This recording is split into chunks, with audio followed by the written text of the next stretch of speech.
Nitaanza hivi katika Kumbukumbu la Torati 1:32. Kumbukumbu la Torati 1:32. Maandiko yanasema, lakini katika jambo hili hamkumwamini Bwana Mungu wenu aliyewatangulia njiani usiku kwa moto, kuwaonyesha njia mtakayoiendea, na mchana kwa hilo wingu.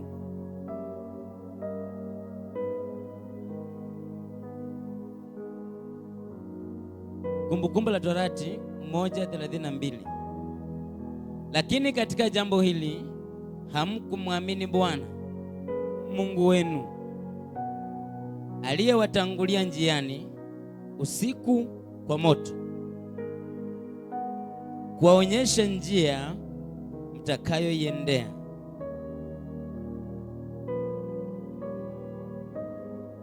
kuwaonyesha njia mtakayoiendea, na mchana kwa hilo wingu, ili kuwatafutia mahali pa kusimamia hema zenu. Bwana akaisikia sauti ya maneno yenu. Bwana akaisikia sauti ya maneno yenu,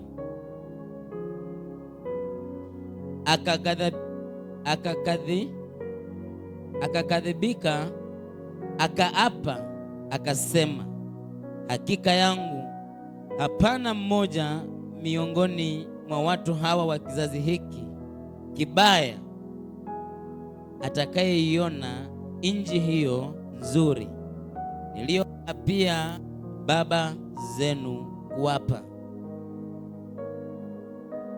Baba anasema ni asante kwa ajili ya neno lako mchana wa leo. Mfano, tuamini ya kwamba ni lengo lako na kusudi lako kusema na mioyo zetu. Baba, tunasoma neno lako katika Kumbukumbu la Torati, hapa wakati ambao watu hawa walikosa kuamini ishara zako na wakaamua Bwana kuasi katika malengo yako, ukaapa kwamba hawataingia rahani mwako. Lakini leo hii Bwana umesema ya kwamba nasi tutaingia katika raha ile ambayo ulikuwa umeficha wateule wako wa kwanza, lakini leo hii umeifichua Bwana kwetu.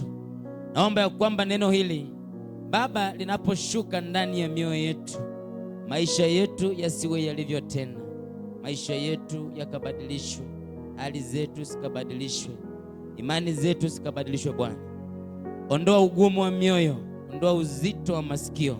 Baba, fanya mioyo yetu miepesi kwa ajili ya kusikiza sauti yako. Saidia yote, chilia Roho wako Mtakatifu anene pamoja nasi katika neno lako, katika jina la Yesu Kristo naomba nikiamini. Hapa ni pale ambapo sasa wana wa Israeli baada ya kuona ya kwamba wanafia jangwani, wameondoka katika nchi ya Misri, wakaona wanakuja kufa katika jangwa.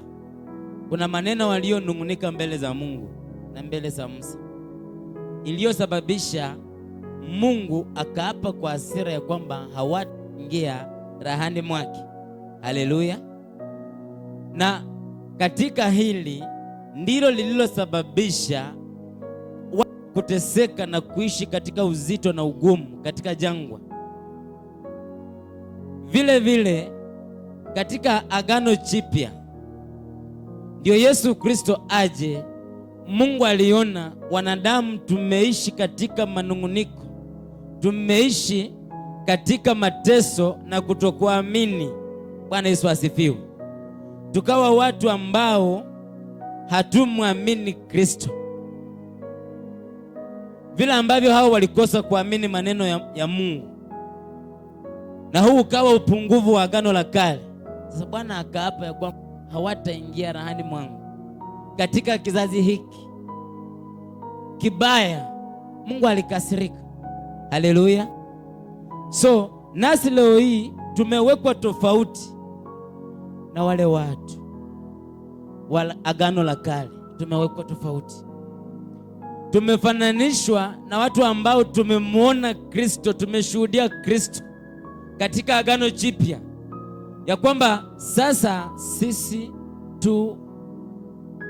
hatuko wenye dhambi tena, bali tumesamehewa. Naomba tusome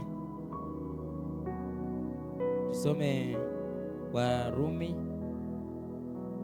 8:3.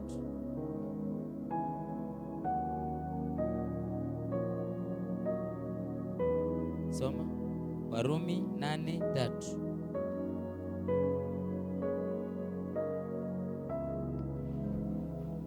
Warumi 8:3 inasema, maana yale yasiyowezekana kwa sheria, kwa vile ilivyokuwa dhaifu kwa sababu ya mwili. Yale yasiyowezekana kwa sheria, kwa vile yalikuwa dhaifu kwa sababu ya mwili. Sheria hizi wana wa Israeli walipewa kwa mwili. Bwana Yesu asifiwe. Ndio maana Waebrania amesema ya kwamba sisi tutapewa sheria hizi katika roho. Agano la Mungu itawekwa ndani ya roho zetu, sio sawa na vile ambavyo hao walikuwa wamepewa katika mwili.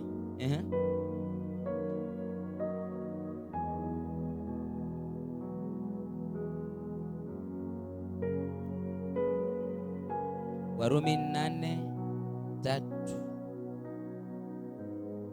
Maana yale yasiyowezekana kwa sheria, kwa vile ilivyokuwa dhaifu kwa sababu ya mwili, Mungu kwa kumtuma mwanawe mwenyewe katika mfano wa mwili ulio wa dhambi, na kwa sababu ya dhambi alihukumu dhambi katika mwili, ili maagizo ya Torati yatimizwe ndani yetu sisi tusioenenda kwa kufuata mambo ya mwili, bali mambo ya roho. Bwana Yesu asifiwe. Ndio hao wana wa Israeli washindwe kumwamini Mungu. Walipewa sheria katika mwili, Mungu akaweka amri juu yao, lakini ikawa juu ya mwili. Hawa watu wakalemewa, kwa maana ilikuwa dhaifu na mwili ni mdhaifu. Wakalemewa kwa maana ni mambo ya kimwili. Haleluya. Lakini katika Agano Jipya, aliyepewa mambo haya katika mwili wa dhambi ni Yesu Kristo. Yeye akawekewa jukumu ili aje aihukumu dhambi iliyo katika mwili kupitia kwa mwili wake kama mwanadamu. Bwana Yesu asifiwe. Ili aishinde. Haleluya. Anasema ya kwamba ili maagizo ya Torati yatimizwe ndani yetu sisi tusioenenda kwa kufuata mambo ya mwili, bali mambo ya kiroho. Yesu ilimbidi aje katika ulimwengu kwa njia ya mwili kama mwanadamu, ili aihukumu dhambi, ili ya kwamba maagizo ya Torati yalivyokuwa yameagizwa, yalivyokuwa yameelekezwa, yakaweze kutimia. Ijapokuwa hapa sasa si katika njia ya kimwili tena, bali katika njia ya kiroho. Bwana Yesu asifiwe. So katika Agano Jipya hatuenendi katika mwili, hatuenendi tukifuata mambo ya nje, tunaenenda tukifuata Roho Mtakatifu. Haleluya. Tunaenenda tukifuata asili ya Mungu iliyo ndani yetu. Tunaenenda tukijua kwamba hapa tuna ushindi wa Mungu. Haleluya. Unajua Mungu aliona kabisa sisi hatuwezi tukawa watakatifu. Akaona kabisa hatuwezi tukafanyika wenye haki, kwa maana maagizo tunayoyapewa kama wanadamu hatuenendi vile ambavyo tumeagizwa. Na mwanguko wa mwanadamu ulipoanza, Adamu alipokataa kumfuata Mungu na akamsikiza mkewe na akaanguka, mpaka uliwekwa, mahusiano ya Mungu na mwanadamu yalikatika. Mahusiano yaliyokuwa mema yakawa mabaya. Mungu aliyokuwa anampenda mwanadamu, Mungu akaanza kumchukia mwanadamu. Lakini hapa Mungu akaamua kurejesha upendo wake ulio wa pekee kupitia kwa mwanawe Yesu Kristo, ili ya kwamba aje ahukumiwe katika dhambi. Yesu kuihukumu dhambi katika mwili wake, yeye hakuwa mdhambi. Hapana, Yesu alikuwa ni mtakatifu. Yesu alikuwa ndiye patanisho lililokuja ulimwenguni kwa ajili ya kutupatanisha.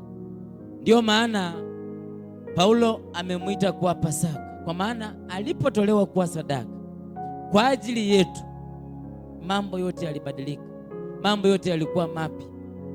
Yaani hamna sadaka nyingine utakayoitoa kubwa itakayokuwezesha wewe kuonekana mwenye haki mbele za Mungu isipokuwa kuiamini damu ya Kristo pekee. Bwana Yesu asifiwe. Na hapa sasa ndiyo tunajua ni kwa nini Kristo akaja. Kumbe watu wote tulikuwa tumetenda dhambi, tulikuwa tumetenda maasi mbele ya Mungu. Ndiyo maana Kristo akaja ili ya kwamba awe upatanisho kwetu, atupatanishe na Mungu. Ila hasira ambayo Mungu alikuwa nayo kwetu, Mungu akaapa ya kwamba hatutaingia katika raha ile. Sasa Mungu akageuka, Mungu akajirudia, akasema hapana, acha watu wangu waingie katika raha yangu. Bwana Yesu asifiwe. Naomba ya kwamba watu wangu waingie katika raha yangu kupitia katika hili agano, kupitia katika huyu mwanangu ambaye ni Yesu Kristo, ambaye yeye anaenda kuihukumu. So Yesu akiwekwa msalabani alikuwa anayehukumu dhambi, ya kwamba dhambi haina nguvu tena katika maisha ya mwanadamu. Bwana Yesu asifiwe. Asupikie Yesu makofi. Dhambi haina nguvu tena kwako, kwa maana imekwisha kuhukumiwa katika njia ya Kristo. Bwana Yesu asifiwe. Dhambi haina mamlaka tena kwako, kwa maana imekwisha kuhukumiwa, umewekwa huru. Dhambi imemalizwa nguvu na damu ya Yesu Kristo iliyomwagika msalabani. Jambo kuu ni wewe tu uzidi kumpenda Mungu, uchikaze katika njia ya imani, ili ya kwamba usije ukalemewa, ama usije ukasema vile ambavyo wana wa Israeli walisema, mimi maisha haya siyataki. Uondoke katika maeneo hayo, uondoke katika kiwango cha chini katika imani, umwambie Bwana akuinue katika kiwango cha juu. Bwana Yesu asifiwe. Ili ya kwamba ufurahie maisha matakatifu ya Bwana na malengo ya Bwana aliyokusudia kwako, ya kwamba unaingia katika raha, katika mji ulio mzuri usio na mateso. Kumbe ni katika Yesu tu. Kumbe ni Yesu ndiye aliyehukumu dhambi. Ndio maana tumeambiwa kwamba sasa katika agano hili Mungu hawezi akakumbuka maovu yako. Bwana Yesu asifiwe. Mungu hawezi akakumbuka maovu yako. Hapa sio sawa na katika Isaya vile ambavyo Mungu alisema kwamba ati mkono wa Mungu si mfupi usiweze kutubariki, bali ni maovu yetu ndiyo yamezuia. Yaani katika agano hili wanadamu walipokuwa wakitenda maovu, Bwana alikuwa anazuia baraka. Haleluya. Katika agano la kale Bwana alikuwa anazuia baraka. Bwana alikuwa anazuia mambo mazuri juu ya wanadamu. Bwana alikuwa anakusudia mabaya yampate mwanadamu kwa sababu amekosa kumwamini. Yaani Mungu alikuwa na wivu mkubwa sana. Mungu alikuwa na wivu mkubwa sana. Kwa sababu tu haujamwamini, haumwabudu yeye, Bwana alikuwa anaachilia mapigo juu ya watu. Lakini katika agano hili Bwana haachilii mapigo. Bwana hawapigi wala ambao hawamwamini. Anasema maovu yenu yamestirika. Kadhabu iliyokuwa juu yenu nimeiondoa mimi. Maovu yenu damu ya Yesu Kristo imeyafunika, hayaonekani mbele za Mungu. So Bwana hana hasira. Bwana Yesu asifiwe. Hiyo hasira maandiko yanasema ameificha katika mwana. Kuna siku hiyo hasira itakuwa inafanya kazi. Kuna siku sasa Mungu atakuwa na wivu, sio kwa sababu hamukumwabudu, kwa sababu tulikosa kuamini mtoto wake, mwanawe Yesu Kristo. Maandiko yanasema na wivu wa Bwana utakuwa juu yao wala ambao walikosa kumwamini mwanawe Yesu Kristo. Haleluya. Situamini Yesu tu mambo ya kuweza. Situamini Yesu tu ili ya kwamba tusingangane. Situamini Yesu tu ili ya kwamba aweze kutushindania. Uzao wetu unasumbuka, mambo yanatusumbua, maisha yetu yanatusumbua. Sio kwa sababu mambo ni magumu, hapana. Ni kwa sababu tu tumekosa kuamini Kristo. Ni kwa sababu Mungu ako mbali nasi. Haleluya.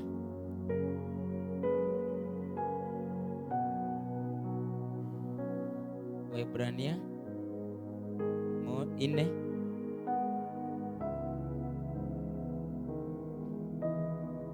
Waraka wa Waebrania 4 kuanzia mstari wa kwanza. Andiko anasema hivi: basi ikiwa ikaliko ahadi ya kuingia katika raha yake. Hapa mwandishi anaanza akisema basi ikiwa ikaliko, yani ingali iko hiyo ahadi ya kuingia katika raha yake, na tuogope mmoja wenu asije akaonekana ameikosa. Bwana Yesu asifiwe. Yaani inaonekana hii ahadi ya kuingia katika raha ya Mungu, rahani mwa Mungu, rahani ya mji ulio mzuri, pale ambapo pametengewa watakatifu wa Mungu, hii ahadi ipo. Tunaambiwa ya kwamba basi na tuogope mtu hata mmoja kwetu asije akaikosa hiyo raha. Haleluya. Yaani ungekuwa unatamani ya kwamba wewe usikue miongoni mwa wale ambao watakosa hii raha, kwa maana hii ahadi ipo, hii raha ipo hapa mahali papo tutaingia. Tamanio lako ni ya kwamba usije ukaikosa. Maana sikia sasa, maana ni kweli sisi nasi tumehubiriwa habari njema vile kama hao, lakini neno lile lililosikiwa halikuwafaa hao, kwa sababu halikuchanganyika na imani ndani yao waliosikia. Kama una Biblia underline hapo mahali inasema, mstari wa 2, maana ni kweli sisi nasi tumehubiriwa habari njema kama vile kama hao, habari njema vile vile kama hao, lakini neno lile lililosikiwa halikuwafaa hao, kwa sababu halikuchanganyika na imani ndani yao waliosikia. Ati sisi nasi tumehubiriwa habari njema, habari ya ukombozi, habari ya ufalme wa Mungu. Tumehubiriwa habari ya mji mzuri, mji mtakatifu. Tumehubiriwa habari ya kuishi maisha matakatifu. Tumehubiriwa sawa sawa tuna vile ambavyo katika Agano la Kale walivyohubiriwa, wakaambiwa, wakaelekezwa, wakaagizwa. Lakini kumbe haya maneno ama haya mahubiri hayakuwafaa hao, kwa maana hili neno halikuchanganyika na imani iliyokuwa ndani mwao. Bwana Yesu asifiwe. Ndio maana wakakosa kuiona nchi ya ahadi. Imani yao ilikosa kuchanganyika na neno walilopewa. Bwana Yesu asifiwe. Yaani kuna mambo ambayo wewe umeyaamini, kuna vitu ambavyo wewe umeviamini, huwezi ukaondoa imani yako kwa hizo vitu. So hizo vitu kuna uwezekano vinakuzuia na kuielewa neno la Mungu, kuielewa Injili. Ndio unahubiriwa Injili njema, habari njema ya Yesu Kristo, lakini haikuingii kwa maana imani yako iko kwingine, imani yako iko na vitu vingine. Bwana Yesu asifiwe. Tunaambiwa ya kwamba na tuchunge, tuogope, tusije tukaikosa. Haleluya. Tusije tukakosa mambo haya, tusije tukakosa kuingia katika huu mji, katika hii raha, kwa sababu kuna mambo ambayo yako ndani mwako yamezuia neno la Mungu kuambatana na wewe. Haleluya. Imani yako iko wapi? Imani yako iko wapi? Imani yao watu ilikuwa ngumu, ya kwamba nchi ya Kanaani kuna majitu. Nchi ya Kanaani waliamini hawawezi wakaimiliki kwa sababu ya majitu waliokuwa mahali pale.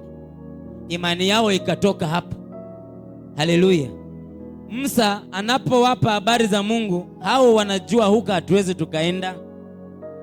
Wanapohubiriwa ya kwamba huko tunaingia, walijua hatuwezi tukaingia. Na Mungu akaona hawa neno langu haliwezi likachanganyika na imani yao, kwa maana wamekwisha kuamini ya kwamba huko hawataingia. Bwana Yesu asifiwe. Mchana wa leo na siku hii ya leo, naposherekea kufa na kufufuka kwa Yesu, ikiwa ni hatima yake leo hii, hiyo siku kuu inakamilika.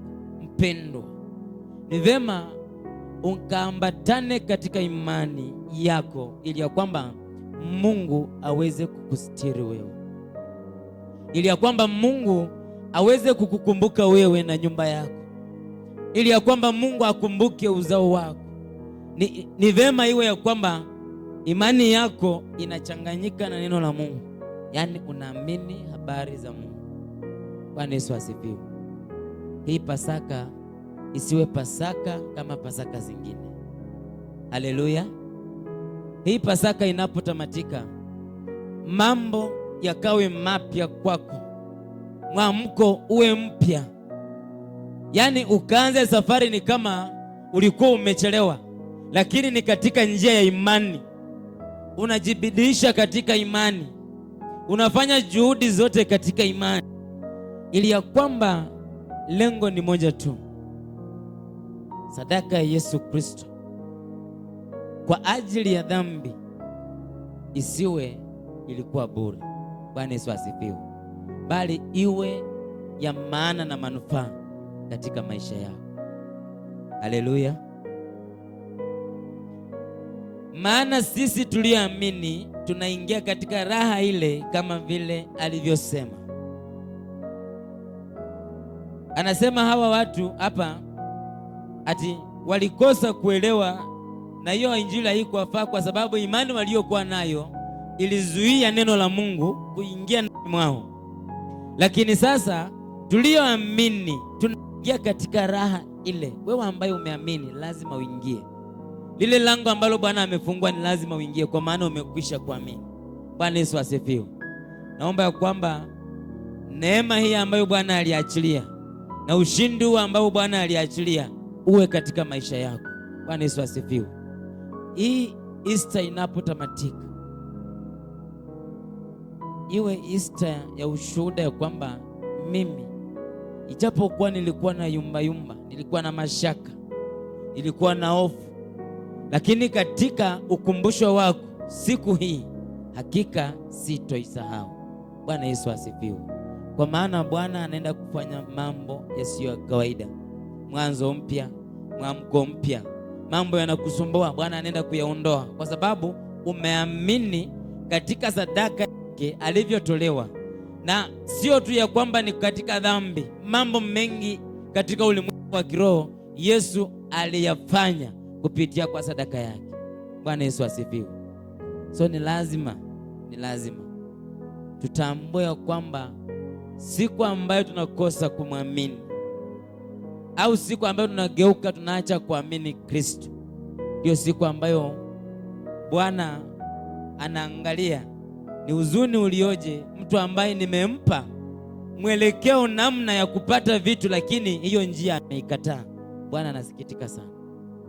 Haleluya. Tutambue kwamba Mungu yupo, Kristo yupo, na yupo kwa ajili yetu. Bwana Yesu asifiwe. Yupo kwa ajili yetu. Mungu yupo kwa ajili ya kutubadilisha, yupo kwa ajili ya kutufundisha, yupo kwa ajili ya kutuelekeza kila siku, kwa maana tumezaliwa na asili ya uungu. Asili ya dhambi imeshindwa, asili ya shetani imeshindwa, uko na asili ya kiungu. Lakini mbona tunang'ang'ana bado? Mbona tunasumbuka bado? Mbona bado sisi tuko mbali na Mungu? Jiulize tu mpendwa, na upate kutambua ya kwamba Bwana anatupenda zaidi. Alitupenda tangia mwanzo, ametupenda leo, atatupenda kesho, atatupenda milele. Yaani Bwana, upendo wake hauwezi ukapungua juu ya mwanadamu. Bwana Yesu asifiwe. Haya mambo yapo, uzuri wa Mungu upo. Mpendwa, jitahidi ushuhudie uzuri wa Mungu katika maisha yako. Watu wengi tunapenda kubeba mambo mabaya, mambo yasiyofaa. Yaani kitu kilifanyika katika maisha yako, huenda ni bahati mbaya ama ni kwa kupenda kwako, lakini umeichukua ni kama ni Mungu ndiye alitenda katika maisha yako. Umeweka chuki na Mungu. Acha nikwambie, Mungu anabaki kuwa Mungu pasipo wewe au wewe ukiwa. Hamna kitu kinambadilisha Mungu. Bwana Yesu asifiwe. Yaani Mungu bila mimi ni Mungu tu. Mungu bila mimi ni mtakatifu. Mungu bila mimi yeye bado ni mwenye haki. Lakini mimi bila Mungu, mimi si mtu. Bwana Yesu asifiwe. Mimi si mimi kama sina Mungu. So usione kana kwamba kuna vitu ama kitu cha maana unafanya katika maisha kwa ajili ya Mungu. Hapana. Usione. Bwana Yesu asifiwe. Hamna kitu unafanya kizuri kwa ajili ya Mungu. Hamna. Hamna kitu ambacho unafanya wewe kiweze kumbadilisha Mungu kuitwa Mungu. Hakuna. Lakini Mungu akikunyamazia, akisema leo na nyamaza kwako, hautopenda na hautoweza.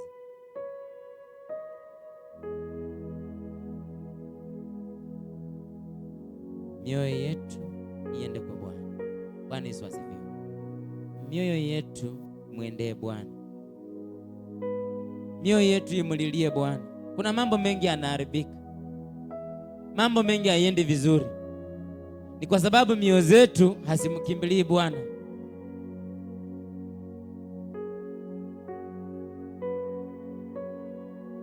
Tusimame.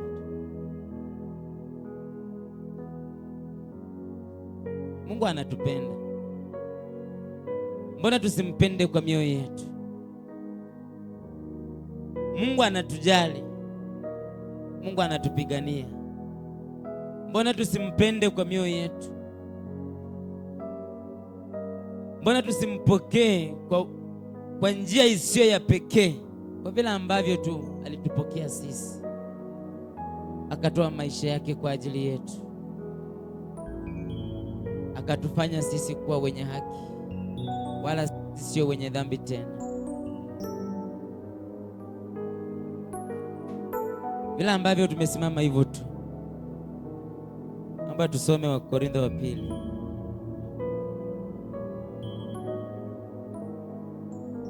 Wakorintho wa pili.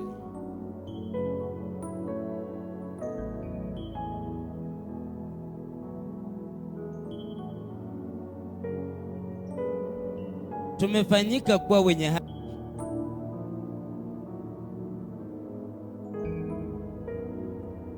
Wakorintho wa pili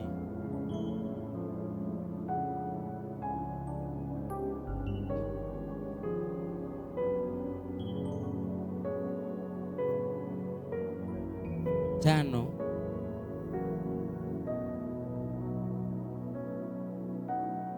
ishirini na moja. cha tuanzie 20. Basi tu wajumbe kwa ajili ya Kristo, kana kwamba Mungu anasihi kwa vinywa vyetu. Omba ninyi kwa ajili ya Kristo mpatanishwe na Mungu. Yeye asiyejua dhambi alimfanya kuwa dhambi kwa ajili yetu, ili sisi tupate kuwa haki ya Mungu katika yeye. Ninarudia.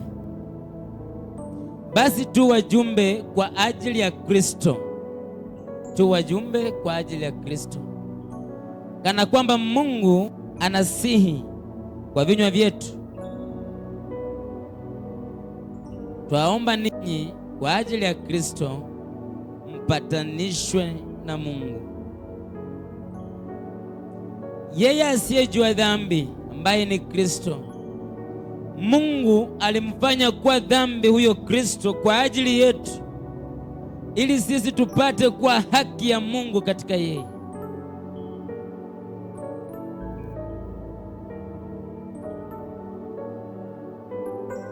Usiwahi jiona ukiwa mwenye dhambi kama umemwamini Kristo.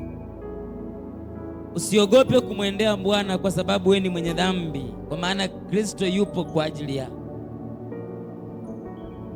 Amini tu ya kwamba Kristo anaweza, na ujipe imani katika yeye.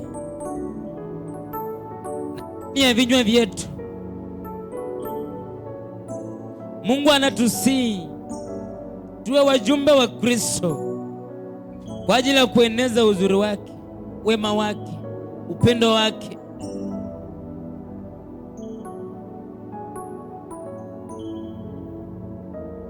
Oh, nimekuja Baba, nimekuja Baba, uniponye.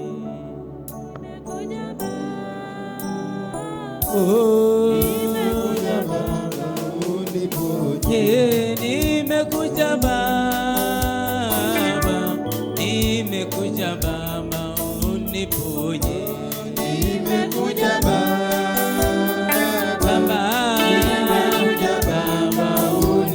Onye, nimekuja Baba leo hii, nimekuja Baba uniponye. Nimekuja Baba, nimekuja Baba uniponye. Nimekuja Baba kwa moyo wangu, nimekuja Baba uniponye. Nimekuja Baba, tumekuja ukatuponye. Nimekuja Baba uniponye. Nimekuja Baba kwa moyo wangu, nimekuja Baba uniponye. Nimekuja Baba, nimekuja Baba uniponye. Nimekuja Baba mbele zako, nimekuja Baba uniponye. Nimekuja Baba, ponya kanisa lako. Oh, nimekuja Baba uniponye. Nimekuja Baba mbele zako, nimekuja Baba uniponye. Nimekuja Baba, nimekuja Baba uniponye. Nimekuja Baba mwenye dhambi, nimekuja Baba uniponye. Nimekuja Baba siku ya leo Yesu, nimekuja Baba uniponye. Nimekuja Baba mbele zako, nimekuja Baba uniponye. Nimekuja Baba, ponya kanisa lako Mfalme. Nimekuja Baba uniponye. Nimekuja Baba, nimekuja Baba uniponye. Nimekuja Baba,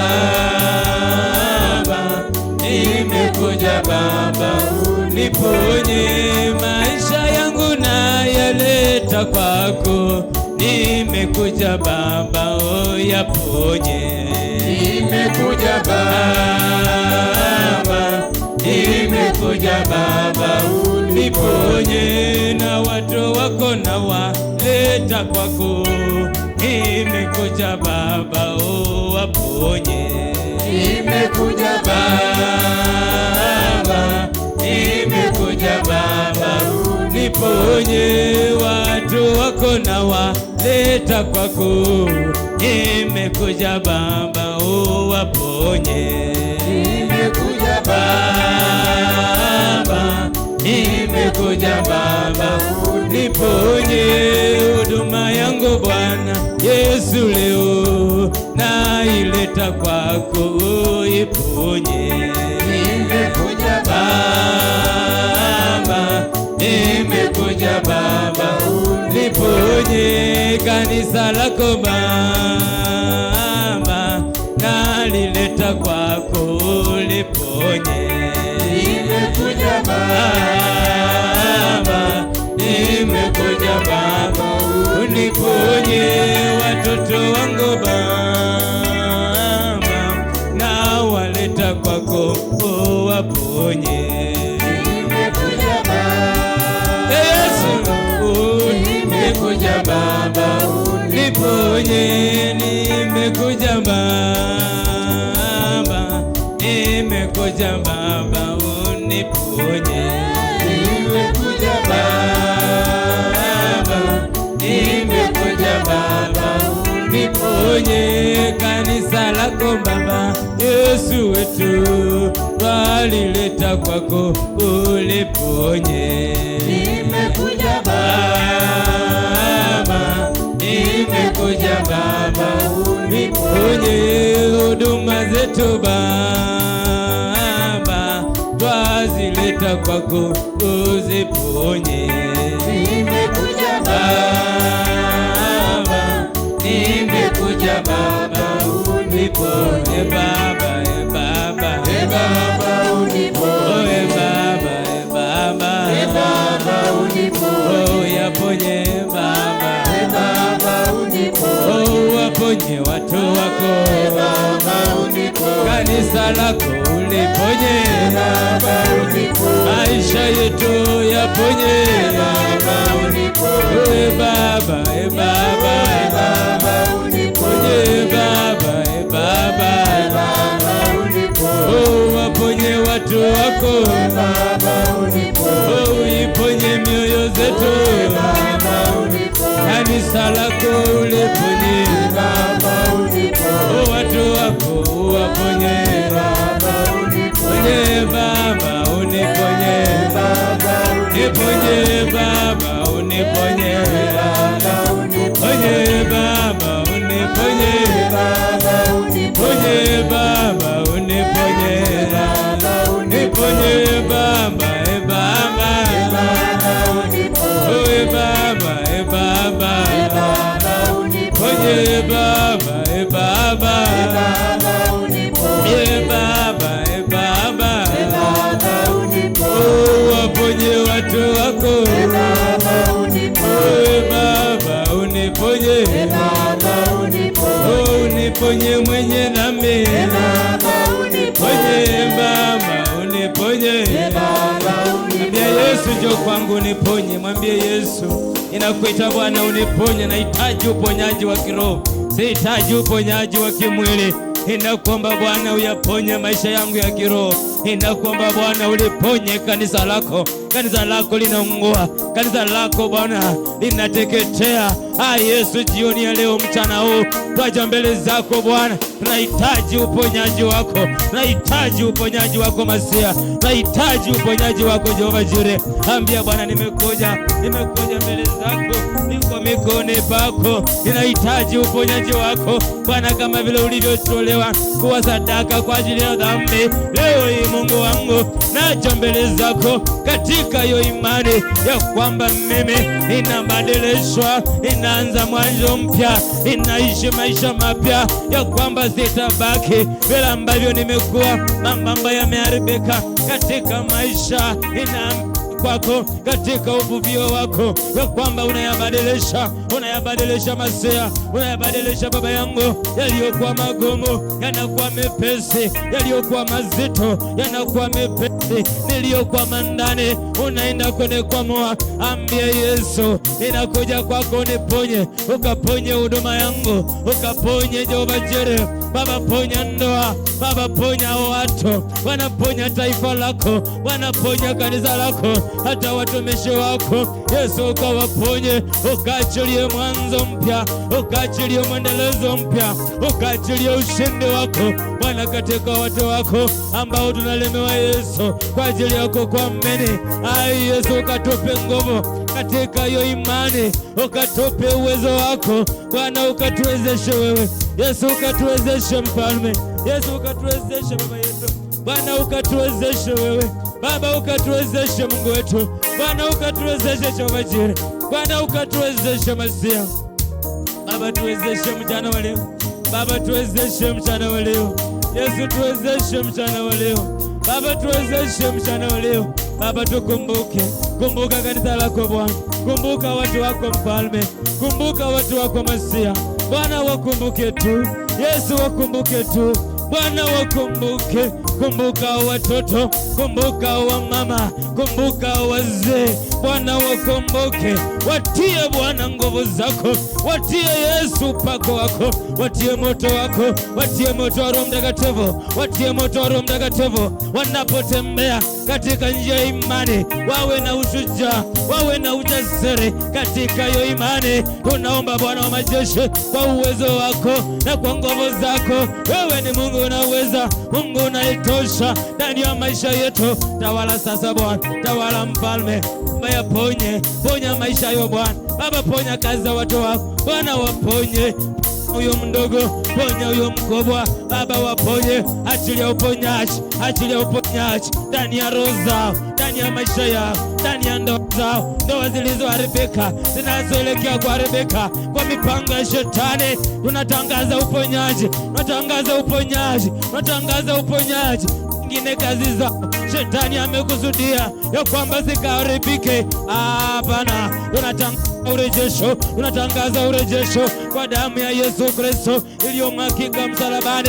Rejesha Mfalme, rejesha Mungu wetu, rejesha Masia, rejesha Baba, rejesha Mwokozi katika jina la Yesu. Jina lako lina nguvu, jina lako lina uwezo, jina lako linatosha Bwana. Tamalaki sasa Baba, tamalaki Masia.